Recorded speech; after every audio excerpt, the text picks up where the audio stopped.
Open প্রস্তুতিটা কেমন আসলে বাংলাদেশ কতটা দিতে পারবে কি মনে হয়? আমরা এখানে আসলে অনেক দিন ধরে প্র্যাকটিস করছি মিরপুরের মধ্যে আমরা যারা T20-তে যাব। তো প্রস্তুতি ওয়াইজ প্রিপারেশন ওয়াইজ আমরা খুব ভালো প্রিপেয়ার আছি আলহামদুলিল্লাহ। সবাই সবার জায়গা থেকে একদম বেস্ট পজিশনে আছে আমি বলবো, এবং যার যে স্ট্রং জোন উইক জোন ওগুলো নিয়ে সবাই কাজ করেছে। সো প্রস্তুতির দিক থেকে আমরা খুবই কনফিডেন্ট। লাস্ট ওয়ার্ল্ড কাপটা আপনার ভালো লেগেছে, তো এইবারের সিরিজটাতে আপনি মানে কতটা পারফরমেন্স উপহার দিতে পারবেন বা পার্সোনাল গোল যদি থাকে ধারাবাহিকতা ধরে রাখার ক্ষেত্রে? যে আমি চেষ্টা করি যখনই যেখানে খেলবো একদম বেস্টটা যাতে খেলতে পারি।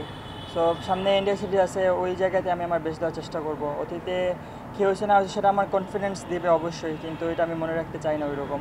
জাস্ট ভবিষ্যতে কী আছে সেটা আমি বেশি ফোকাস করতে চাই। তো ইন্ডিয়া সিরিজে আমার সর্বোচ্চ চেষ্টা থাকবে আমি যাতে নিজের বেস্টটা দিতে পারি। পেস ইউনিটের কথা যদি বলা হয়, বাংলাদেশের পেস ইউনিট বলা হচ্ছে যে মানে এটা বেস্ট একটা পেস ইউনিট। সেক্ষেত্রে ইন্ডিয়াতেও আপনাদের উপর একটা ভরসা থাকবে, বা নতুন বলে হোক বা স্লগ যখন আসবে সেই সময়টাতে হোক, আপনারা কতটুকু কনফিডেন্ট যে এখানে ইন্ডিয়ার মাটিতেও যেখানে ব্যাটিং উইকেটে থাকার সম্ভাবনা বেশি যে ভালো করতে পারবে আপনারা? ব্যাটিং উইকেট বোলিং উইকেট আসলে গুড লেন্থ সব জায়গাতেই গুড লেন্থ, এবং আমি মনে করি আপনি যদি লাইন ওয়াইজ বোলিং করতে পারি এবং আমরা প্ল্যানিং ওয়াইজ বোলিং করতে পারি, ব্যাটিং উইকেট হোক বোলিং উইকেট হোক, সেখানে পেসাররা তাদের সর্বোচ্চটা দিতে পারবে এবং টিমের জন্য বেস্ট জিনিসটা নিয়ে আসতে পারবে। হয়তো ব্যাটিং উইকেট একটু রান বেশি হবে, কিন্তু এই রানটা যদি আমরা মিনিমাইজ করতে পারি, 180-র জায়গায় 160 রাখতে পারি, সেটা আমাদের জন্য প্লাস পয়েন্ট। তো আমাদের ওই দিকেই ফোকাস থাকবে। আমরা পেস বোলিং আমরা পুরোটা বোলিং ইউনিট, স্পিন পেস সব আমরা অনেক আলহামদুলিল্লাহ আমরা কনফিডেন্ট আছি, আর ইনশাল্লাহ আমরা ভালো কিছু একটা উপহার দিতে পারবো। ইন্ডিয়ান টিমটা বেশ নতুন, কোহলি নাই, রোহিত শর্মা তারা ওয়ার্ল্ড কাপ জেতার পর রিটায়ারমেন্ট নিচ্ছে। এরকম একটা ইয়াং টিম, আপনারা কিন্তু বাংলাদেশ টিমটা কিন্তু এক্সপিরিয়েন্স আছে, এটা কি একটা বেনিফিট কিছু? আসলে ইয়াং এক্সপিরিয়েন্স ক্রিকেটে আমি ওটা খুব একটা মেজর ফ্যাক্টর হিসাবে দেখি না। কারণ হলো গিয়ে ক্রিকেট যেদিন যে বেস্ট খেলবে সেই ভালো খেলবে এবং ওই টিমটাই জিতবে। সো এখানে এক্সপিরিয়েন্স মাঝে মধ্যে ম্যাটার করে, কিন্তু যেদিন যে বেস্ট খেলবে, বিশেষ করে T20-তে ইটস অল অ্যাবাউট ডে। যেদিন যে ভালো খেলবে সেদিন সেই জিতবে। So every single day is important, every single game is important. ভাই দীর্ঘ সময় পর আসলে সাকিব আল হাসানকে ছাড়া বাংলাদেশ টিম T20 আর কি খেলছে, তো এটাকে এই সাকিবের না থাকাটা কি বাংলাদেশ টিম স্ট্রাগল করবে কি? অবশ্যই করবে। সাকিব ভাই বাংলাদেশের হিস্ট্রিতে one of the best player, এবং উনি ব্যাটিং বোলিং ফিল্ডিং সব দিক থেকে টিমকে সাপোর্ট দিত। আমরা ওই জায়গাতে অনেক শূন্যতা ফিল করব, কিন্তু আমরা চেষ্টা করব যাতে আমরা টিম গেম খেলার মাধ্যমে আমরা সেই যাতে ফিল আপটা আমরা পূরণ করতে পারি।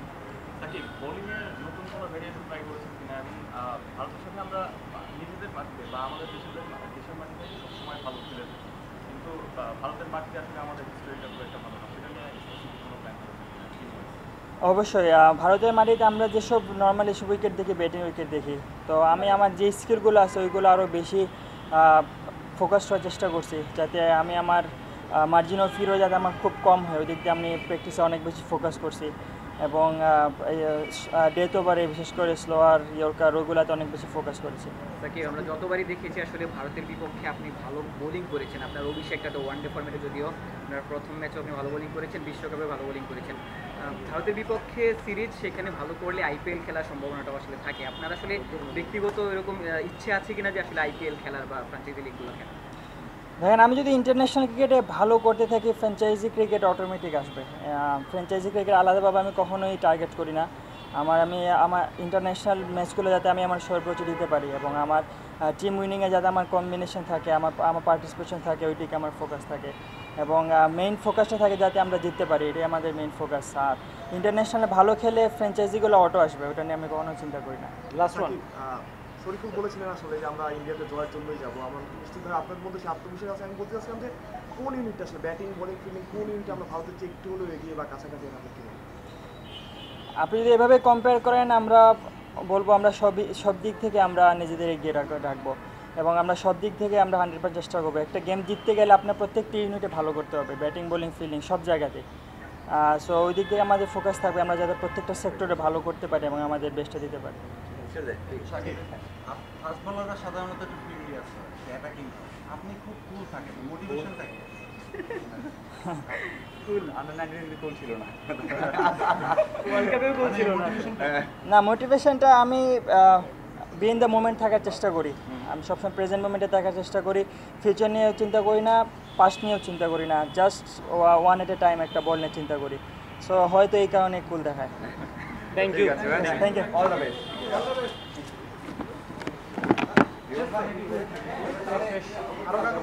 ওরা বের হবে ভাই, ইমরান ভাই বের হলে একটু ফুটেজ নিয়ে নিন। এটা এখন বের হয়ে যাবে, এখনই এটা সবাই ফেলাইতে হইব 3টা ফ্লাইট তো বের হয়ে যাবে এখন। তাড়াতাড়ি তাড়াতাড়ি 12টা থেকে বের হইব।